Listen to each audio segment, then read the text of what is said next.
Hello, this is Mark, and welcome to episode 34 of Nerdology. And today I am joined by author, podcaster, and thinking woman's crumpet, Iain Martin. Hello.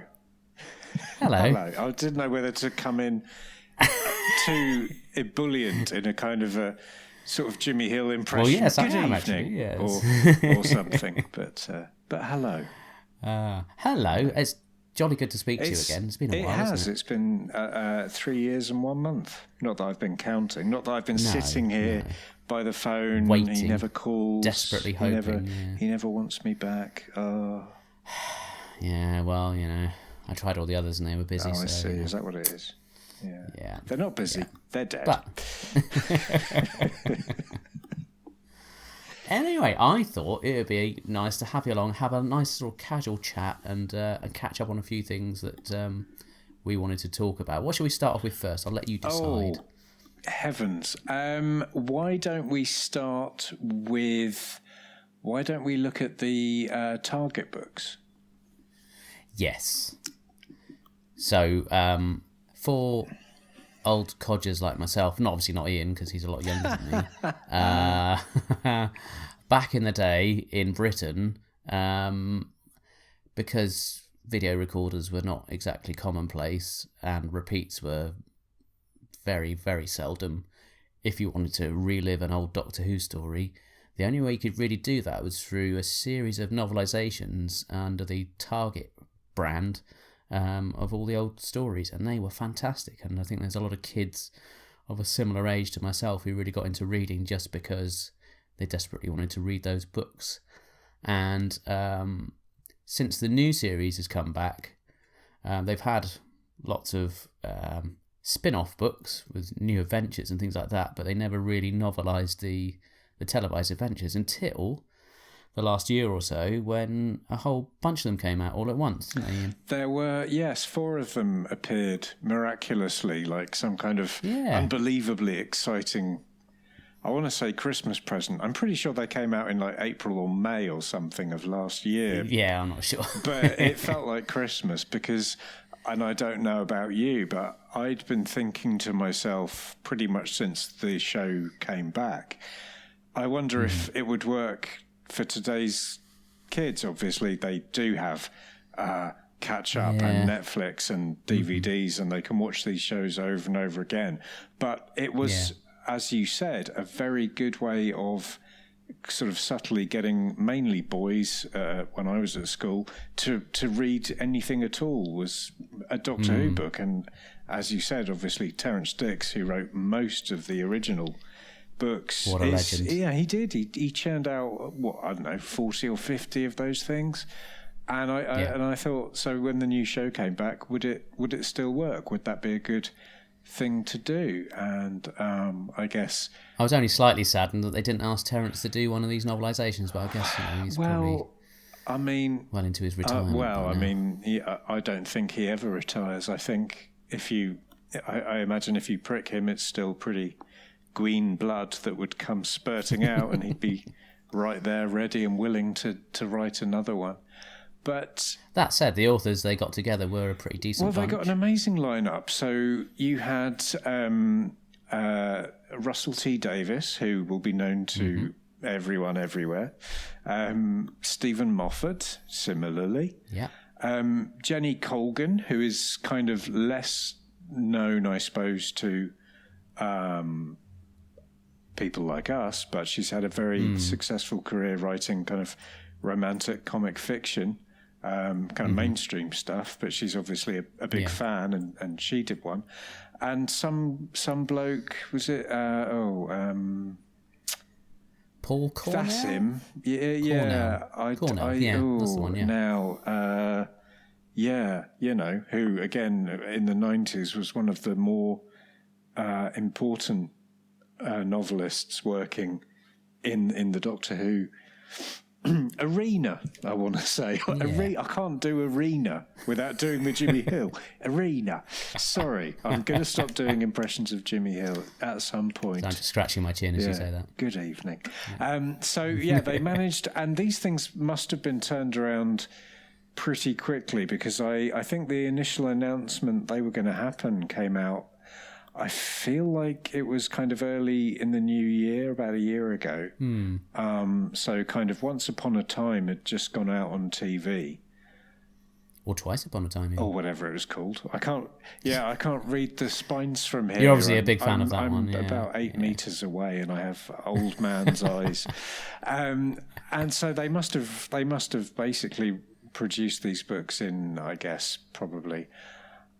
I mean, their target book length, you're looking at between 40 and 45,000 words. And these guys are all professional writers working from a script, so they could have easily knocked them out in perhaps 2-3 weeks of, full-time I'm sure work. these days, with the technology to hand, I'm sure it's a lot easier than poor old Terence back in the 70s with his copy of the script bash it out from scratch. I imagine he had that on like a big lectern, like the Phantom of the Opera, just this big lectern covered in candles and wax everywhere, and he'd be turning a page of that, and then he'd have a quill pen in his other hand, and he'd be sort of transcribing it. And nowadays they probably use those shiny new computers that everyone's always talking about. So, Now, you said that the original target books, they did tend to sort of knock them out at a fairly decent rate. I mean, you think these were, they do 12 a year,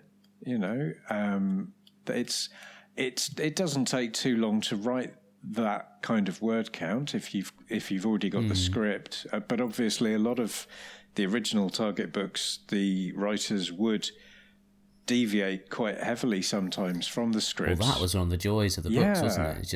It felt like you fleshed out some of the characters, or you had this bigger insight into the background of the story. I mean, I feel bad using language like this in front of someone who does know J.R. Southall, but Eric Saywood's novelisations were genuinely, they were really quite astonishing.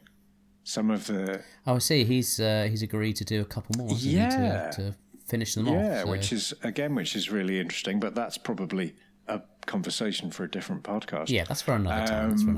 There's actually, just to launch down that little detour, there's going to be quite a few books this year which I think will keep podcasters in business for quite some time. Simon & Schuster are publishing a book called I Love the Bones of You by Christopher Eccleston, which is mostly about his relationship with his father. But also he does touch on a number of things that have happened in his career that I suspect fans of this podcast might be very, very interested in.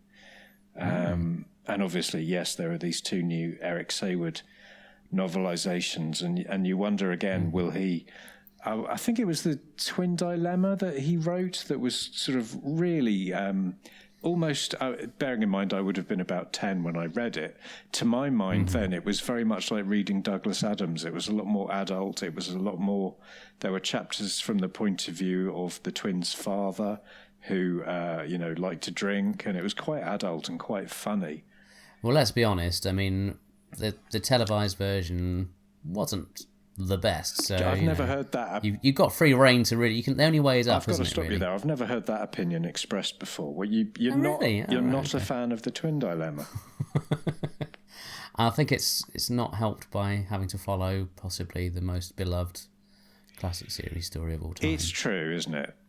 Yes, you're never going to look good coming that the week and the fact after the budget that. had gone down the toilet. Yeah, well, they still had enough to make Hugo Lang a jacket made out of crisp packets, and that must have cost literally £6.52. In mid-80s prices, adjusted for inflation. Well, adjusted because he put on a bit of weight as well. So to get back to these target books, they brought out 4 of them last year, and if I'd done my research, I would know exactly when they arrived. But I'm going to say it was kind of... People have had enough of experts. People aren't interested in experts. No, people don't. No, you're right. We live in a post-truth, post-fact, post-sense reality. We do. Was it reality? I'm not sure. Yeah. So anyway, Rose. Rose. Going back to these novels. Yes. I loved the prologue at the start where Yes. it fleshes out the whole character of what's his name? I want to say Matthews. Is it Matthews? No. What's his name? No. She's in the basement and she's shouting out. Oh, Yeah. the caretaker. We've really done our prep for this episode. Oh, that's going to bug me now. Yeah. Him, anyway. So there's this huge backstory about how he was actually on the fiddle and he had embezzled keeping the money for all himself. the funds, which is really clever. It's a genius way of putting or getting extra word count out of your script, and yet it fit perfectly, and it kind of underlines. I don't know. It sort of puts Jackie in more of that kind of context, because she was always that kind of slightly dodgy kind of, grafter kind of figure, but this kind of plants Rose and Jackie in a universe where everyone was like that. Everyone's at it. And that was just genius. And that I think is, sadly, because it was obviously just in the prologue, but that's pretty much the significant departure that I can remember in that book. I did like how he made reference to the radio being on in the background and an Irish comedian jabbering away in the background as she's walking down the hallway, referencing the whole Graham Norton thing. Yeah, there were some funny. lovely little snide moments in a number of those books. But Rose, I thought, so Russell T Davies, I think that's the second Doctor Who novel he's written. He wrote Damaged Goods for the New Adventure range, which if I move my head, I can see on a different bookshelf. But that's worth more than £6.53. I hope so. That's my retirement fund. And that was 96, I want to say. So he's had obviously the best part of 20 years to improve as a writer. Not that was necessary. Wow. He's always been. I remember an anecdote when he was pitching that novel to Virgin back in the day, and he sort of sent in the kind of obligatory first 3 chapters and a breakdown of the plot. And I think at the time he submitted it, he hadn't actually finished the story breakdown, and he kind of trailed off, and apparently he finished with, I don't know how it's going to end, but I'm a professional, it'll be marvellous, don't worry. And they obviously thought, well, we'll trust this guy, and he's gone on to kind of make a career out of that level of confidence. He's done a pretty decent job, hasn't he? Have you read The Writer's Tale? I have. I've got to, now. If I look back towards bookshelf number 1, I can see I've got a copy of The Writer's Tale. Yeah, I do recall lots of stories about having writer's block and just coming up with some idea at 3 o'clock in the morning that seemed to do the job to finish off an episode. Yeah, I think that's a really important book to read, because everyone who likes to sit at home and criticise any TV show, but obviously, we're primarily listening to people talking about Doctor Who, and everyone's very quick to criticise and say, "Oh, this episode wasn't that good," or "This was poor," or whatever. I've got this great idea. They should make my idea. I mean, we've all had our whole lives to finesse and hone our one great idea for one episode.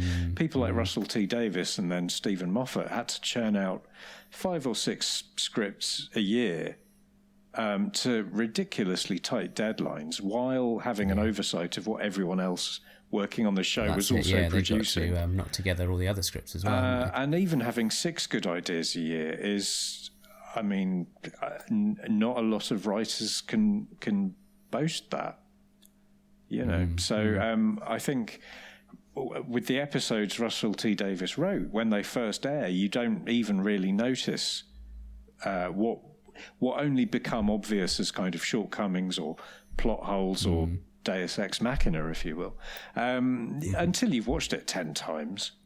And, not so few people do watch these programs that often that generally I think he's done a very successful job. And certainly with the novelisation of Rose, I think it set those that I want to call it a series of 4 books, but we don't know if there are going to be any more. But certainly of that initial wave, it was a great beginning, I thought. Yeah, I thought so. I mean, this, as you say, is pretty much beat for beat retelling of the TV episode with that little prologue stuck on the front. Yeah. And then if you're talking in terms of the writing styles, I mean, you can't get much more different if you go over to Stephen Moffat's novelisation of Day of the Doctor. Well, I don't know about you, and I don't know if you indeed ever read it, but it really reminded me of Ben Aronovich's novelisation of Remembrance of the Daleks. Yeah. So yeah, no, I can see where you're coming from. He takes the script as it was broadcast, but adds so many extra layers to it and so many extra voices. And obviously this is to an absolute extreme, because he's doing kind of very clever narratory things, and we're not sure initially who the narrator of the book even is. Yeah. And there's something, I believe each chapter is named for a particular doctor, and there are these running jokes about, number 9 will be along in a minute, you'll enjoy that, and and so on.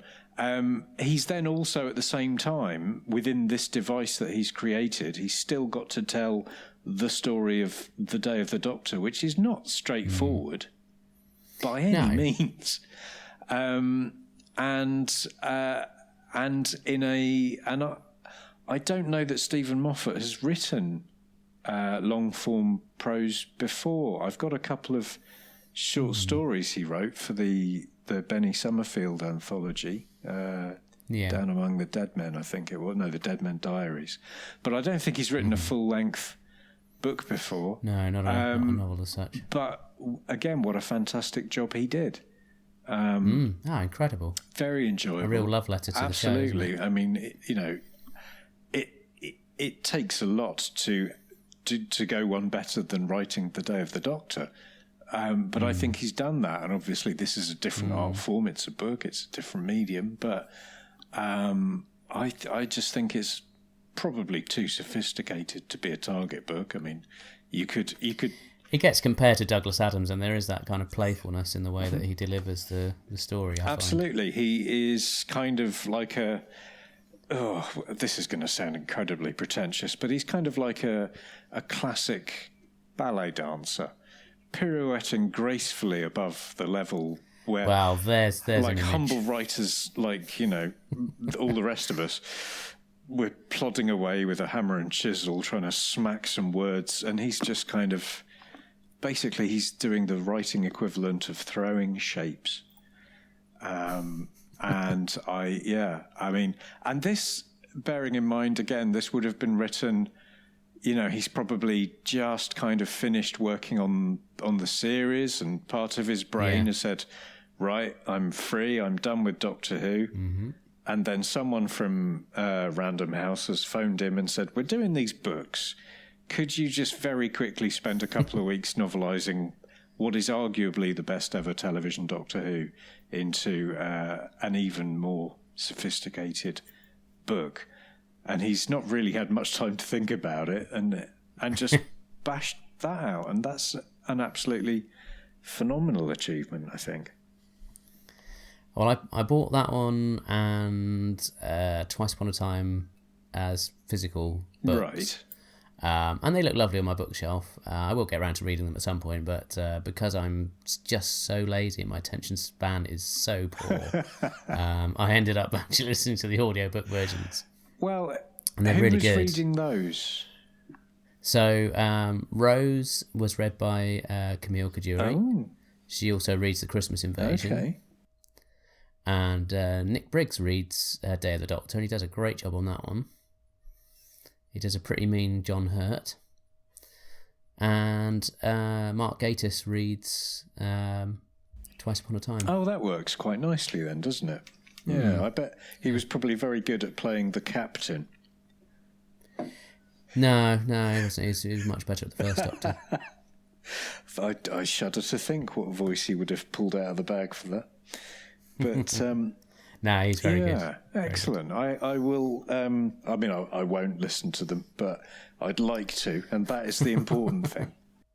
No, I think Camille Kajuri was really, really good. It just took you back to that era, because it's, blimey, what are we now, 14 years down the line? I know, and it feels ridiculous, doesn't it? I Yeah. can still remember going home from work every Saturday and watching each new episode of Series 1, Series 2, and that just feels like yesterday, but it wasn't yesterday, and we are very old men. We are. I'm trying to think what order, because I, obviously being very anal, I read them in transmission order. So of course, the next one I read would have been the Christmas Invasion. By Jenny Colgan.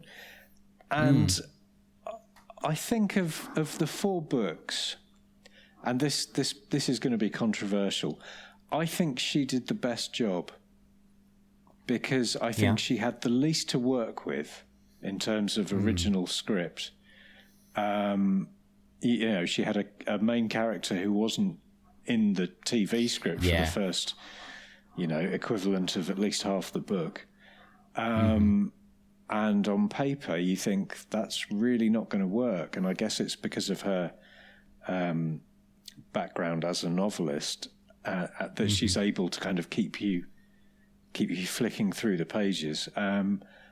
And again, she brought her own voice to it, which wasn't particularly intrusive, but it was clear that there was a lot of intelligence and energy being kind of poured onto the page. And with what I think was arguably the less amazing of the 4 stories that they chose to novelise, I think the fact that she did such a strong, creditable addition is really quite sobering. Because she does the whole thing of, we talked before about fleshing out characters that perhaps have a minor role, and so I think in that one it was the guys who were behind the whole Mars. That's right. Probe she thing, brought wasn't a it? lot of these whole new characters to them. Which, I really liked. Yeah. And I think she had that, like you say, her voice wasn't overly intrusive. It felt very much like going back to that sort of era of the TV shows. So it didn't feel like a completely new spin on it, but it just felt like you've expanded on the story. And I found it really entertaining. I think, and this is the most bizarre attempt at a compliment I've ever tried, but I think that book read like it could have been anyone writing it. And by that I mean it could have been Russell T Davies writing it, or it could have been Mark Gatiss, or it could have been anyone that we know and love. It could have been Terrance Dicks. It was no nonsense. We know what we're doing. This is going to be straightforward Doctor Who storytelling at its best. And she delivered that anonymity perfectly. But I think, as I said, I think her book is possibly the greatest feat of novelising, of turning a fairly leaden screenplay into a really good book. I think she did a fantastic job. No, I agree totally. I think as a little group of stories, because they re-released the novelisation of City of Death as well, didn't they? In sort of repackaged as a paperback. Yeah, did they? In the same sort of they sort packaging. of trim it down, didn't they? And I think No, I didn't. But I think as a whole, sort of, if you got the whole set, I think you'd be really happy if you were a new Who fan or if you were a seasoned classic Who fan. I think so. Just briefly, we probably ought to quickly touch on the other book. What did you make of Three Times? Thrice Upon a Time. I did wonder whether Paul Cornell would address some of the. I think there were a few fans who had a bit of a problem with the characterisation of the First Doctor. Yes, I remember it being talked about. He does. Yeah, I think he does kind of raise some fairly interesting points during the prose. But I think it's an enjoyable book, I think. I mean, he's got such a great pedigree for this sort of stuff. I'm sure it was a walk in the park for him. Absolutely, it must have been. I mean, it's basically two old men going for a bit of a walk with a bit of casual racism over the shoulder, and it was. So I mean, Cornell in the 90s, I think, was the most innovative of all the people that wrote for the Virgin New Adventure novels. And I was always really excited when there'd be a new Paul Cornell on the publishing schedule, and you'd look forward to, I can't remember what any of them are called. You've got Love and War. The one before that was Revelation. His debut was amazing. Love and War was excellent. The 50th Virgin novel that was Benny's Wedding, that was amazing. So I was really excited again that Cornell was doing one of these. Human Nature, of course. So I struggle with that now, because in my head canon, the Virgin New Adventures are part of the canon. Right. Which means that the Doctor's had that adventure twice in two different incarnations. Slightly different the second time around with a different companion. But that's just my own personal madness, and hopefully it won't affect anyone else. But I think Twice Upon a Time, as much as it was a nice idea, I don't think it was the most successful episode of Doctor Who that's ever been filmed. And so I think Paul Cornell had a slightly unenviable job trying to bring that novel up to the standards of things like Rose or The Day of the Doctor, both of which are in different ways, two of the most important Doctor Who stories, certainly of the 20th century, and quite possibly 21st century. 21st. Chex Watch 2019, you say? Oh, good Lord. What year is this? Yes, so I think, for me personally, it wasn't one of the strongest episodes on TV, and I think he did as good a job as anyone can trying to make it feel like an adventure, when really it was an anti-adventure, wasn't it? It was. Yeah, there's no enemy. It feels like there's going to be one. So to a certain point, you're following the usual, business as usual kind of thing. But then it just kind of meanders a little bit. And anyway, he did a bang up job novelising that. But I don't know. Do we think they're going to do any more? I mean, I genuinely, I have no idea. I work for a different publisher, but I keep sort of Googling these things and trying to find out through friends, and I don't know anything about any plans to do any more. I'm sure they would have sold.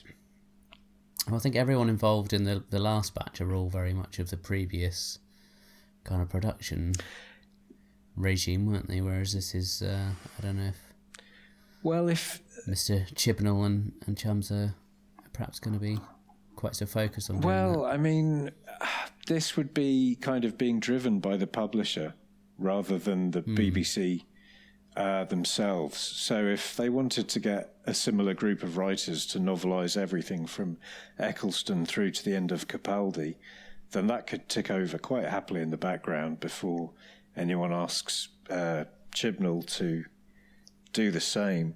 And I as a completist, and we've all got that kind of completist gene in us where we want to have all the target books in the right order on the shelf. I can't believe you'd suggest such a crazy thing. Talk. I kind of think, go for it. Just novelise all of them. Well, I think it'd be handy if they novelised all the new series ones, because just in case the BBC decide they want to start deleting episodes again. Yeah, absolutely. But the danger of that is that some professional writer will get a phone call, could be this year, next year, 10 years down the line, and someone says, we want you to novelise The Doctor's Daughter. Now, I can't imagine any worse phone call ever happening to anyone. Oh, I don't know. Fear her, maybe? Actually, no, because I'll take Fear her they over might the be Doctor's daughter. See, they might be ones that are, as we said with the Twin Dilemma, there wasn't really anywhere to go but up with those. So maybe the novelisations could give them a whole new lease of life. I can imagine straight away how you would do that with Fear Her, because you've got characters there that you can flesh out, and you've got a really interesting domestic kind of mundane setting, and you could do something really quite sort of quiet and dark and elegant with that, a bit like Ashley Russell T Davies did in Damaged Goods. But with the Doctor's daughter, you've basically just got a huge big souffle of, I'm going to say, cack. And I don't think you can do much with that. That's just my opinion, obviously, and everyone has their own least favourite Doctor Who episode. That one might be mine. I don't know if I've given anything away there. Have you? I don't think you have. Have you? We were talking before we recorded. Have you been able to check out Scratchman yet?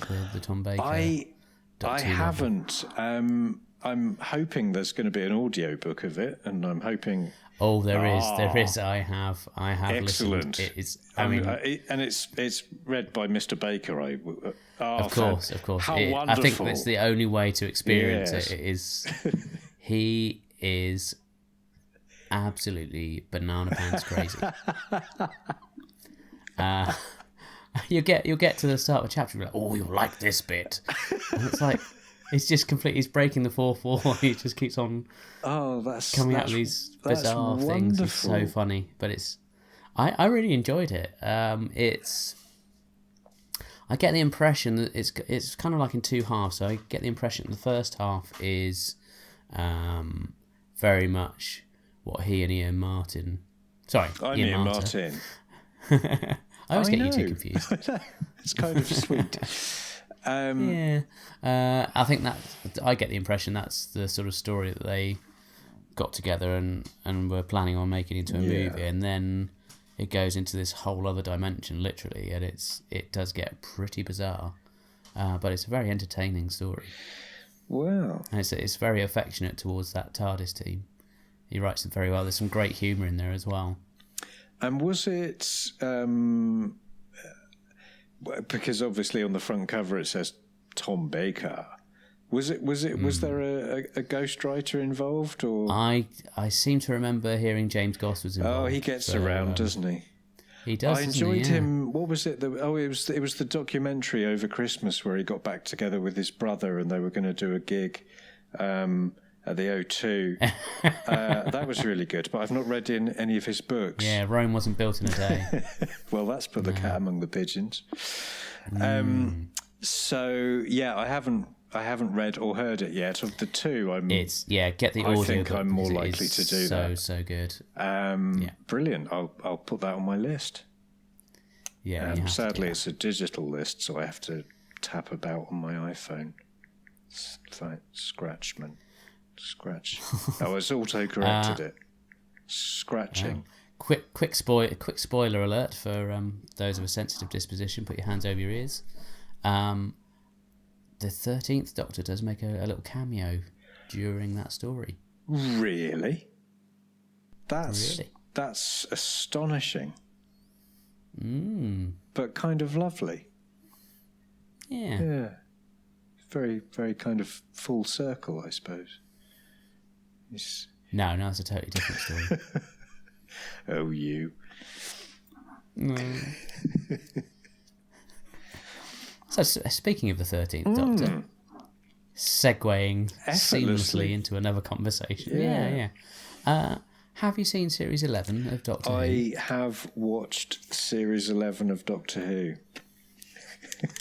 Have you got any thoughts on it? I do. If not, we'll just call it quits now. Just stop. I do. The problem is, you have to be so careful, and you have to give an answer that's so nuanced, because if you're not 100% behind it flag waving, chest beating, and going rah rah rah, this is brilliant, then people think it's because you're a sexist or a racist.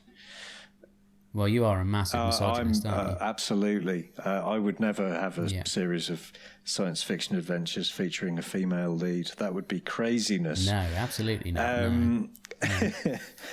So I think there were huge positives in Series 11. And first and foremost, and it is kind of a fairly crass point, but it's nice to see some people in the TARDIS who aren't white men. It's been about 20 years since the character of Ros Forrester appeared in the New Adventures, and she was at the time kind of heralded as being the first, a black companion, a companion of colour, and that was quite a big deal. And then obviously in the show itself, we've had Martha and obviously Mickey, and every year you'd get kind of one person of colour would appear, or two or three. But this last season really felt like they'd actually looked at, maybe they'd just looked at EastEnders, but they'd looked more at our society and thought, let's actually try and reflect what's out there. And so you've got this wonderful team. You've got Yaz. They are very likeable. I think as a TARDIS team, they really are. I do like the characters, although I have to say, and I'm echoing what I think a lot of people have said, I think with Yaz, she hasn't had an awful lot to do, really. She hasn't, but then you think back to someone like Nyssa. This is true. She came into her own in a couple of stories over 2 or 3 years, and maybe that is the game plan for this current TARDIS team. Yeah. It is very Fifth Doctor at the moment, and maybe this TARDIS team are designed to stick around for 2 or 3 years, and they'll all have moments in the sun. But I think there is speculation that it was very much Ryan and Graham's story this season, and then in the following season you'll have more for Yaz. Yeah, well, that would make sense. As if you were writing it, you'd absolutely want to do that, because you've gone a lot into the kind of family background of Ryan, and you've talked about that, and now you want to carry on that good work, and you want to kind of foreground this kind of, feisty, policewoman, and tell her story and introduce her family again. The other thing I really liked about Series 11 was the kind of obvious episodes like Rosa and Demons of the Punjab. I thought, apart from maybe a couple of acting choices, that they were amongst the very best episodes. The historicals are my favourites. And it was the real standouts. And they picked parts of history that I would imagine are still not taught in schools in the UK. A lot of people will know the name Rosa Parks. Very few, and part of my job is I sell books to parts of the world, including Pakistan. I don't know the history of Pakistan. I don't know anything about partition. No. I knew more about Rosa Parks than I did about exactly. partition. So that was, and obviously what we got was probably, dare I say, a slightly filleted version of events. But for that, it's about time that these stories were shown, and to be shown on something like Doctor Who, which has a reach of potentially 1 in 6 of the population. As I remember feeling when they cast Jodie Whittaker, it's so overdue that they do these things with it, because how do you keep a show fresh? And I think in the past, when we'd had discussions on the other podcast, the Blue Box podcast, RIP, which, it would crop up from time to time. Oh, do you think it'd be a good idea to have a female Doctor? And at the time I was like, well, no, I don't. I just see it as a male character, and I'd be sort of resistant to change. But when they announced it, I thought, I'm really up for this. I really want to see what they can do. And I love Peter Capaldi. I think he's one of the best actors to take on the role. He's an absolutely amazing actor and an amazing person. but it just needed something to freshen it up because it was getting a little bit tired. And I think, I mean, I really like Jodie Whittaker. I've seen her in quite a few different things. I was quite excited by her as a choice. I feel a little bit like she hasn't really had too many kind of proper standout I'm the Doctor exactly moments. The hero moments, the looking sternly but then maybe into that's the camera. part of her sort of character arc. Yeah, I mean, I think if we've, and to be fair, I think we have probably covered off all the good points from Series 11, then I think we maybe do turn to think about some of the weaknesses, and there is a big kind of gap where the character of the Doctor kind of should be. I mean, I never really saw him as an overly male character. So he was a very good male role model. You know, if you're the kid in the playground who isn't very sporty, but you're quite clever and bookish, then the Doctor is for you, and he's your kind of your alibi. But there's no reason, you know, he's the most gender neutral person until he started kissing girls in the, you know. But you know, if you're sharing a TARDIS with Billie Piper, everyone's going to make that kind of rookie error. So I kind of feel since probably since the 50th, I personally have been less and less kind of invested in the show, and this is where talking about your fandom kind of feels like I'm talking about my faith, and I sort of want to get down and say, oh, Father Mark, I have my fandom has wavered, and I have known doubt, because I never really got that engaged with Capaldi's Doctor. And it wasn't him, it wasn't his Doctor, it was, I think Stephen Moffat just had nowhere left to go as a writer for the last kind of 3 years. So I was very much, yes, let's have a female Doctor, let's have a completely new writing team with a strong new direction they want to go in, and it'll all be very exciting. And I was half right. I think a part of me thinks, well, maybe it's just me being an older, you know, classic sort of older white male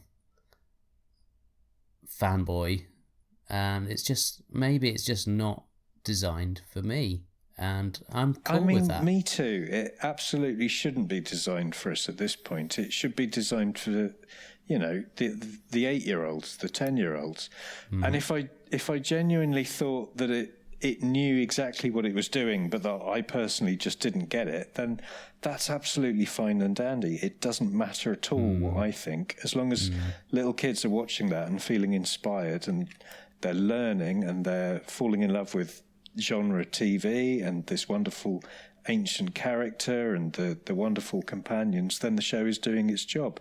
But I don't know what this version of the show is trying to do. I mean, apart from just being quite bland and sort of peril-free. Yeah.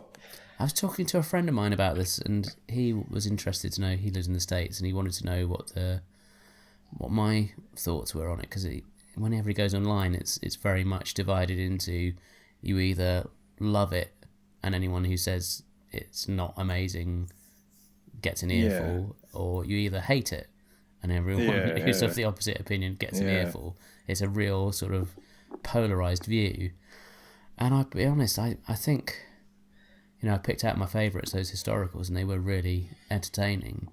But I just found the series as a whole, it didn't offend me in any way. It was very much a case of, with previous series, you always had these, you know, unbelievable highs and one or two pretty low points. And for you, it was the Doctor's Daughter. I might have mentioned that. Yeah. But, you know, there were always those really There'd be standout, peaks and troughs. incredible Yeah, moments. there'd be a couple of. Whereas this is very much just a plateau. It's not terrible. It's not amazing. It's just there. It was a season made up of episode 3s, really, wasn't it? I felt. I think I'd have given them, and I don't give these things numbers out of 10, and I haven't done for maybe 18 months. But if I were to, then these were all 5 or 6 out of 10, which. You need some 9s, and you probably need some 4s. I don't know if it hurt her Doctor not having those returning monsters coming back, whether that would have perhaps given it a bit more of a lift. It's a very brave choice to go in there and say, no, we're not going to have any old Well, things. it is, and that's yet another way in which they're trying to do something different, and probably, and again, desperately trying to find ways of breathing new life into a 56-year-old television format. So the fact that, largely our generation were a bit sniffy about it, who cares? As long as they know where they're going, then Godspeed. But I mean, and as we were saying, Jodie didn't have any of those big heroic. I'm a Time Lord. I'm from Gallifrey in the constellation of Castorberus. I'm gonna, But then again, she's playing a female incarnation of the Doctor, and maybe she's just not that much of a grandstanding twat. Maybe she's like, oh, you stay. Maybe she just internalises she's that. She's a girl. She's like, I haven't got time to stand here and make myself look like I'm more intelligent than I am. I need to get stuff done. Ugh. Yeah. And I think, so for me, obviously Rosa, obviously Demons of the Punjab. I also, oddly, I think my favourite episode was the Witchfinders. Yeah, love and that. I thought Alan Cumming was amazing, and I'm going to sort of qualify this. I hate Alan Cumming. I've never liked him in anything. He always speaks so highly of you. I know he does, and he's an absolute puppet. But I've never warmed to him as an actor in anything. But he absolutely owned that entire series. He was the best thing in it by a country mile. And the other story that I personally really liked, brace yourself, I'm the person who really liked the Saranga conundrum. Because it felt a bit Moffat-y, to a point. Yeah, I can see that. And I was so relieved that we were back in that kind of space, and it was like, oh yeah, I know where I am, I know what's going on. He's the comedy relief. They've got a plot line. He's going to turn out to be a traitor, or what have you. Just for that kind of first 35, 40 minutes, that episode felt like I was coming home. And then it did a slightly different thing. And the New Year's Day episode was it was a relief for me to see the Doctor go up against a classic villain, but it felt like the finale. It really did. The finale that we didn't get. Yeah, and if only they'd managed to put it in the box set, it effectively could have been, but never mind. So I think, it was great to get some new writers. It was great to get the cast they got, and they were all brilliant. Even, we say Yaz didn't really have to do a lot, but she was rock solid right the way through that series. All, really. I'm fixating on her just because she's very lovely. Ryan was good too, sure. He was very good. Bradley Walsh, who I haven't really ever seen him in anything before, so he was a bit of a worry going in, because people kept reassuring me that he's been really good in Law and Order and other things, but I'd never really seen him act. He really impressed me. But we should be used to it. Good. How many times as Doctor Who fans have we seen some kind of late 50s former comedian get a role in Doctor Who and turn out to be Alan Pace? Yeah. Ken Dodd. No, he was good. I rewatched season 24 last year, and I loved every minute of it, apart from Dragonfire. Well, then you would have loved Kablam then, because that was quite Seventh Doctor. Do you know, I did to a point. I did like Kablam, but by the end of it, I think because the kind of lefty anarchist turns out to be the baddie, and the evil conglomerate turn out not to be. That offended my slightly basic worldview. It's like no, this can't be right. Yeah, but I mean, and there was a lot of diversity within that series in terms of you had some quite traditional stories and you had some really quite innovative and out there things like it's episode 9. What was it called? It Takes You Away. Again, I mean that probably wouldn't have been made in any previous series, but it was so. Featuring the actor Kevin Eldon. I didn't notice him when I watched it, and I'm probably not going to go back and watch it again, so I'm never going to see that. Maybe I'll Google it or YouTube it or something. Yeah, but he's one of those people you think would have been in it a long time ago. Back when you're dropping Simon Pegg into an episode, you're putting Kevin Eldon in somewhere. Yeah. So, I mean, where do you stand then on series 11? I think it looks the best the series has ever looked. I think the I know there's a lot of talk before the series started about they'd invested a lot of money in new lenses, new cameras, and you can see every penny of that on the screen. It looks really stunning, and I quite enjoyed the change in the music as well. I really like Murray Gold. I thought he did a great job for the time he was in the show, but I felt that they just needed to freshen it up a bit, and I really liked the direction they took it in.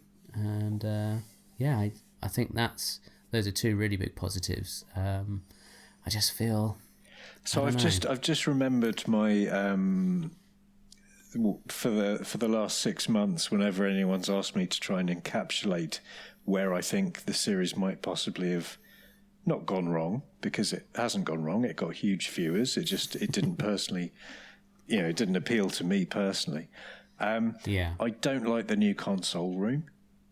I don't like that huge lump of crystal sticking out of the TARDIS.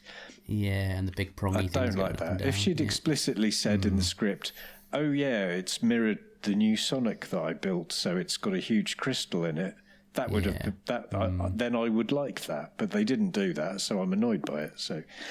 And I think the first kind of warning sirens went off for me in episode 2, the Ghost Monument. We've got this planet, and every inch of it is fatal and deadly, and it's been weaponized. And all we've got to do that with is some dangerous water and some evil cloths. Yeah, it's just a little bit cheap. I'm sure they probably had to spend a lot of money on CG to make the cloths sort of float in the air. But this is my question, Mark. By the time you're spending money on CG, spend it on like huge monsters with lots of arms and fangs and like guns for knees. Don't spend it on cloths. Well, I mean, they are making Series 12 as we speak, so maybe the Chib is listening in and he'll take on board some of what you said. I don't think he will. I think he's taken a view that the pale, stale male section of fandom have kind of had their day and they've had their fun. And he's making a different show for a new generation who are, not us. And they seem to have enjoyed it perfectly well, and that's all that.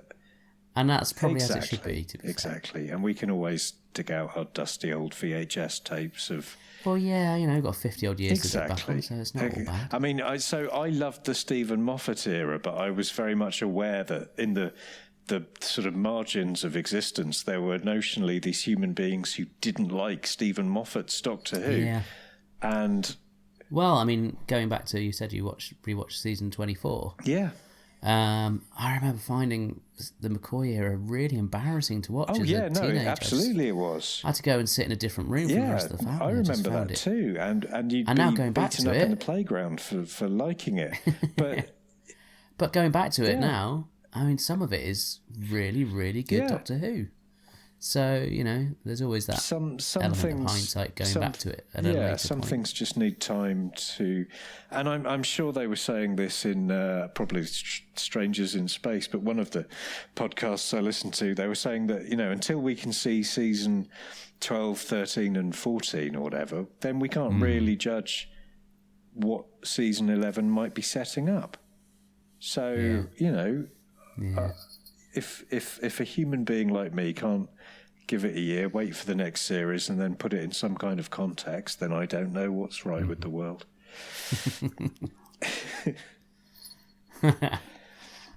Well, I'm looking forward to seeing what they do next. I just want them to, I don't know, take a few more chances. And I tell you what I was thinking the other day, and I literally cannot imagine this, but it would be really something to see Missy in the next series, because I cannot imagine Missy going up against Jodie Whittaker's Doctor. I certainly can't imagine Missy being defeated by Jodie Whittaker's Doctor. But the fact is she would be, and I think a confrontation like that might be the kind of contextualizing thing that some of us need to be, now I get it. Now I see how it works. Now I see where her strength lies.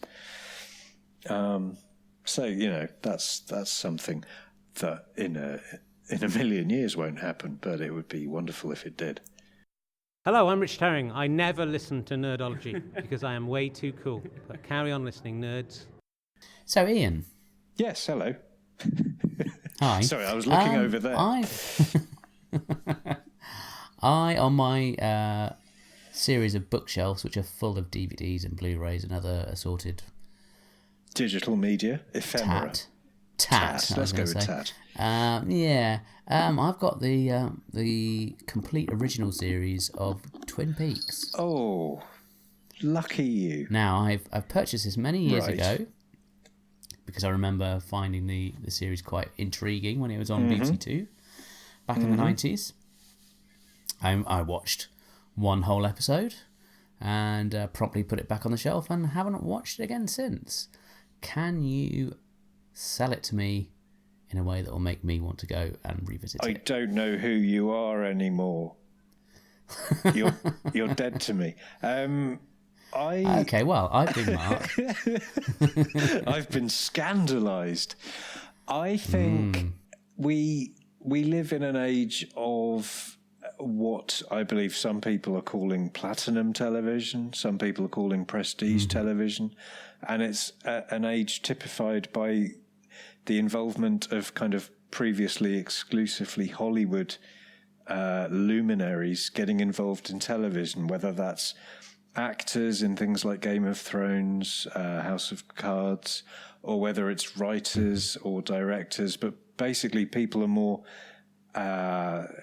there's more fluidity between things to the point where a 13-episode TV drama is produced to the same standard as a Hollywood movie by the same people who would have produced it as a Hollywood movie. Yeah. And I think the kind of genesis of this kind of golden period of television is very much Twin Peaks. You had David Lynch and obviously lots of the cast coming from film to work on this TV show, which was co-scripted with Mark Frost, who I'm bound to get this wrong. He did Hill Street Blues in the 80s, so he had a very strong, narrative television pedigree. And in the kind of... Oh, I'm getting my Frosts mixed up. Who was it who did the X-Files? Someone else. Oh, God. Maybe it was a different Mark Frost. Or Mike Frost. Or Nick Frost. I don't know. It wasn't Nick Frost. That would be weird. Anyway, I'll put you off your stroke there. Come on, you carry on. You had the... So you had the kind of brilliant...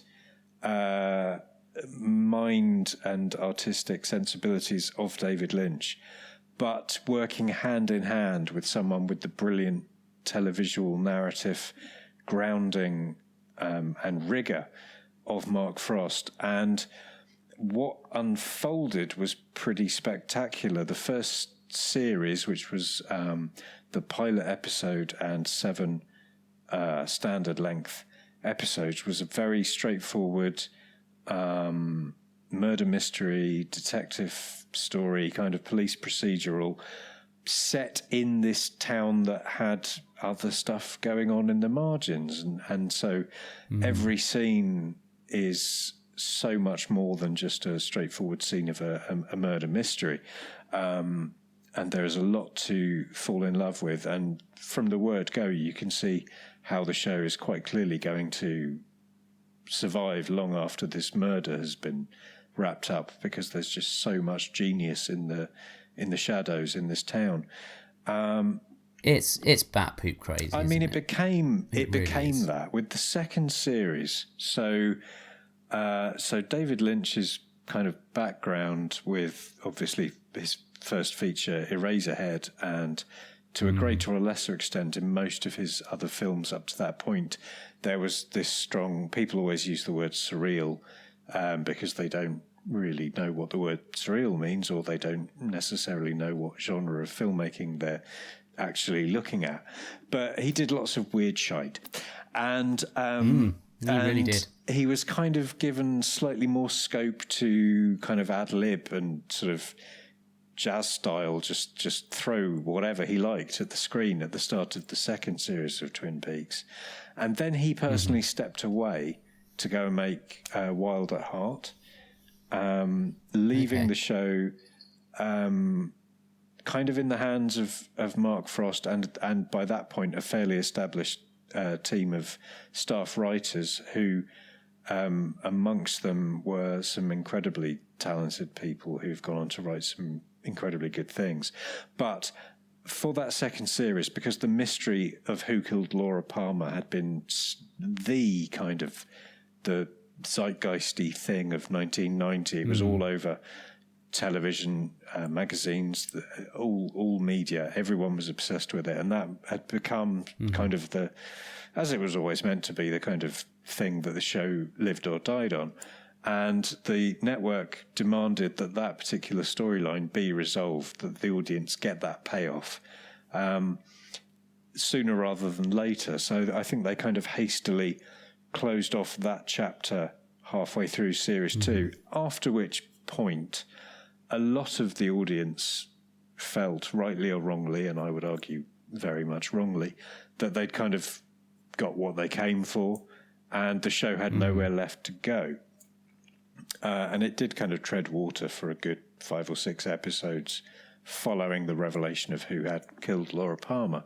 But then it built back up to such an absolutely amazing end, which I think proved right there and then that this was a show that could go on for a number of years and could go in literally any direction it chose to. It was such a powerful last kind of 8 to 10 episodes. I think that's probably the best finale or run of final episodes to a TV series I can remember.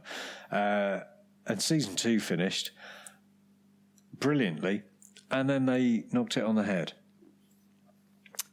Until they did well. So David Lynch turned it into a movie in '94, Fire Walk with Me, which was because he'd always maintained that what interested and motivated him as a storyteller was Laura Palmer and the murder of Laura Palmer. And in the film, he sort of delved back into her, final few days and the other elements of the story that I won't spoil for anyone foolish enough to have not watched Twin Peaks yet. He did that, and that was an interesting film. And much like season 24, I think it's best left on a shelf for about 20 years, and then you come back to it with fresher eyes. And it's like a fine wine. It is like a fine wine, although let's just stick with that. And then, and I'm going to say obviously, but probably not to most people, but for nerds like me who just spend all their time Googling their favourite things into the Google to see if, there's going to be a new series of this or if that's coming back, whatever.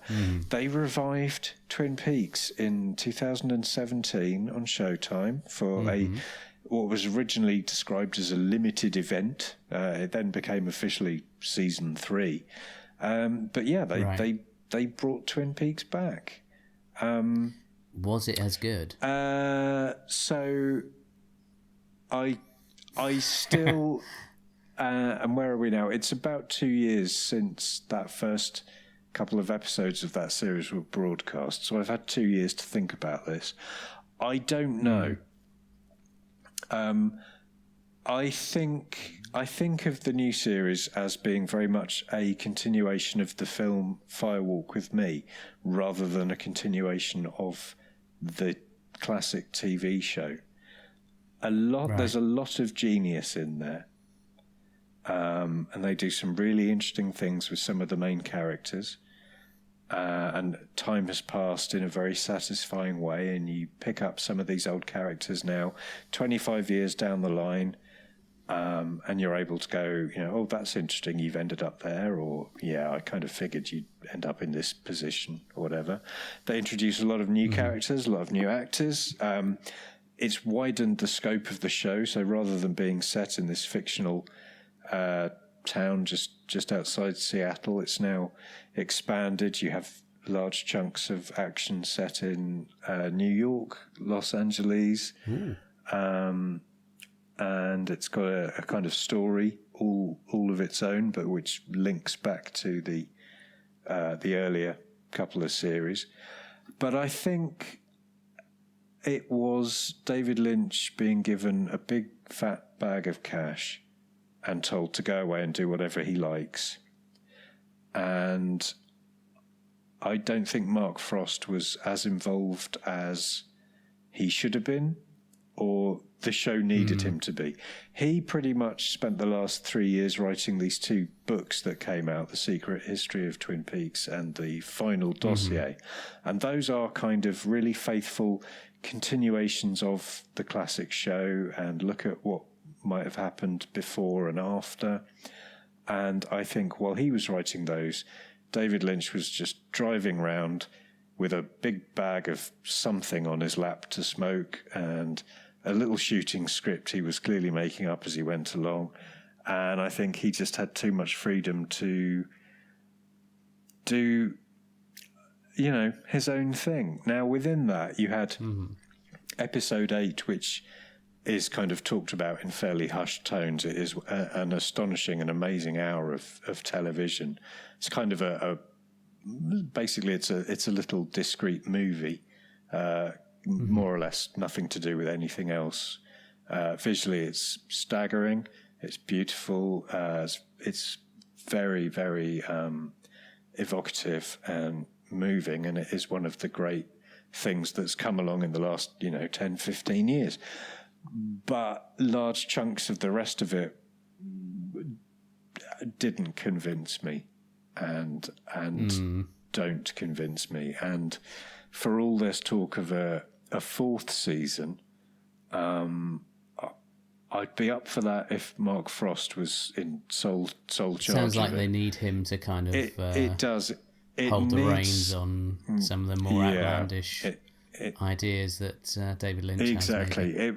It's it's like Lennon and McCartney or Chris Morris and Armando Iannucci. You need Frost and Lynch tempering each other, keeping each other honest and making each other work hard. And that's where the first 2 series were this absolute undeniable landmark of television, whereas I think season 3 was not. Not. Well, I think you convinced me. I'll go. Well, I'm not sure about season 3. I would say that's less essential viewing. But I mean, I'm. What am I now? Let's say I'm still 21. But I watched series 2 of Twin Peaks when it was broadcast in 1991. I want to say I'd have been about 15 at that time, and it terrified me so much then. And to this day, it's the only thing that has ever scared me. And I'm still genuinely terrified of a certain individual who some people will know exactly who I'm talking about, and you maybe have yet to encounter. But it'd be interesting to hear how you get on with it, because, you know, nothing in this life can ever scare me, having seen that when I was 15, because there's nothing that bad under the bed.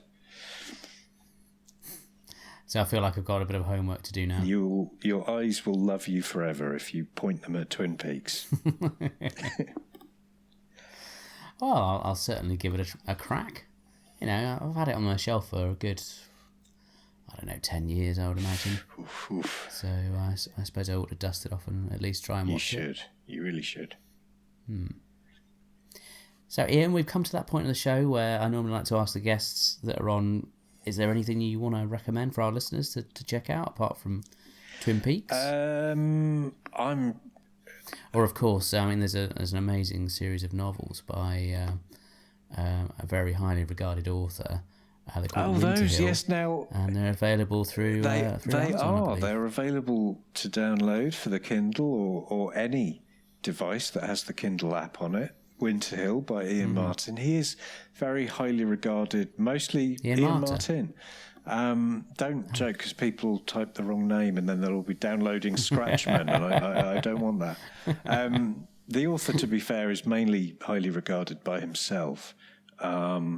But there are some very nice reviews on there, so some people are very much loving the books, which is really good to see. That's nice. The seventh and final instalment will be popping out at some point this year. Touch wood, fingers crossed. Ooh. It's all done, really, bar the editing and cover design and so on. So I should get that sorted out. And otherwise, I mean, no, there's not really a lot on TV to point anyone towards at the moment. I mean, I'm just rewatching all of The Sopranos because there's a new book that's come out. So I'm basically watching that again and waiting for the next series of Game of Thrones. I have never watched an episode of that. This is turning into a terrible series of revelations.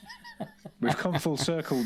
Ian at this point is never going to ever come on the show ever again. I mean, it started off with, me talking to you about my wavering fandom and asking for your forgiveness, but now I think it's full on confession time. The tables have turned. They really have. You will, and I mean this in a nice way. You're a lovely guy, but you will burn in hell unless you watch these things. Harsh but fair. Well, speak for myself. What can I recommend? Well, music-wise, there's a band I really like. They're English, and they're called White Lies. Are you aware of them? No, I'm only aware of about 3 bands now. Oh, fair enough. So they've been going since, I want to say, sort of mid-2000s. And their first album is brilliant. They were compared at the time, I suppose it's a fair comparison to the likes of Joy Division, Interpol, Editors, that sort of sound. Very sort of glacial. But one thing I felt they always had, which perhaps some of their peers didn't have, was a real sort of pop sensibility. So there was always that sort of element to it, which kind of came through. And they brought out a new album this month as we record. And I perhaps have missed out the last couple of albums. I bought the first 2, which I really liked. And I've sort of, lost touch. But I saw they had a new one out. I thought I'll have a listen. And it's really good. It's quite poppy. So they've gone sort of over more into sort of synth pop. Excellent. And it's kind of 80s sounding vibe to it, but they're really, really good. I like them a lot. Sounds great. I'll give that a listen. I might stick a track on the end just to play Do or it. something. Wow, yeah. What could possibly go wrong? Please don't sue me. Don't sue him. Anyway, you're listening to Radio Free Skaro, and thank you very much for coming on, Ian. It's a real pleasure to talk to you again. It's been lovely chatting again. Thank you for having me and listening to me witter on. Well, it's been a bit of a ramble, hasn't it, from both sides? But I've often thoroughly they enjoyed can it. be Hopefully they can be the somebody- best podcasts.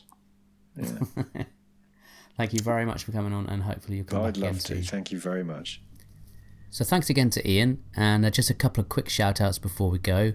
I'd like to point you in the direction of Strangers in Space, which is the new podcast from JR and the boys who used to do the Blue Box podcast. So if you've listened to that show before, you'll know what to expect. It's a really good show, so check that out. Also check out the Prog to Who podcast. I'll be joining the guys on their Star Trek Discovery offshoot show called Discovery Log, and that should be out in the next couple of days. So thanks for listening. We're going to play out with a track by White Lies, and it's called Time to Give.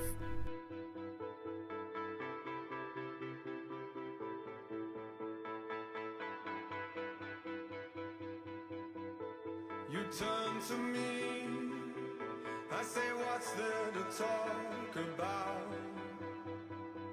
Over 15 years we've talked about it all. I've learned to be as alone as together means, because we bring me down and I drive you up the wall.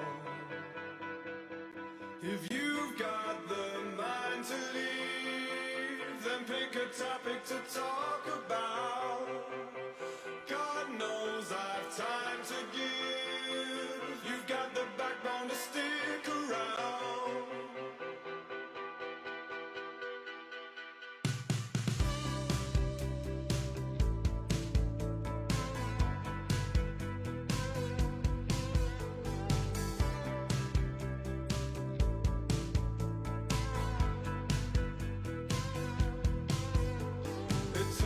Eternity, I don't quit when the bets are down.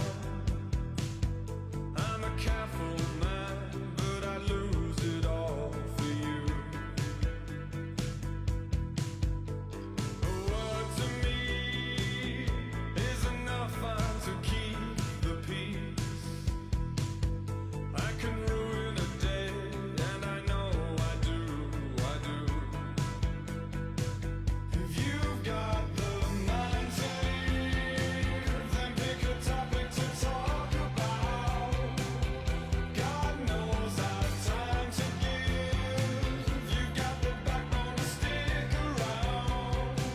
If you've got the mind to leave, then pick a topic to talk about. God knows I've time to give. You've got the backbone to stick around.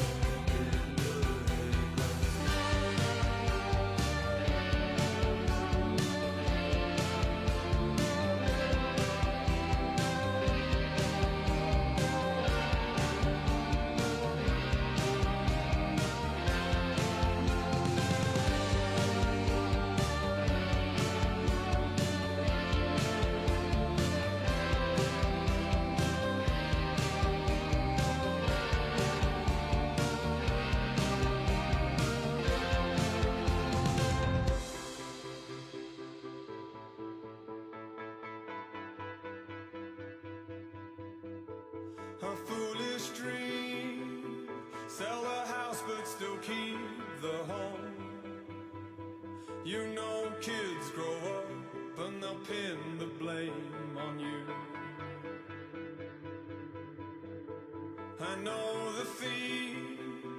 Luck has never been into me. I'm a catch to pain, and you dress the scars for proof.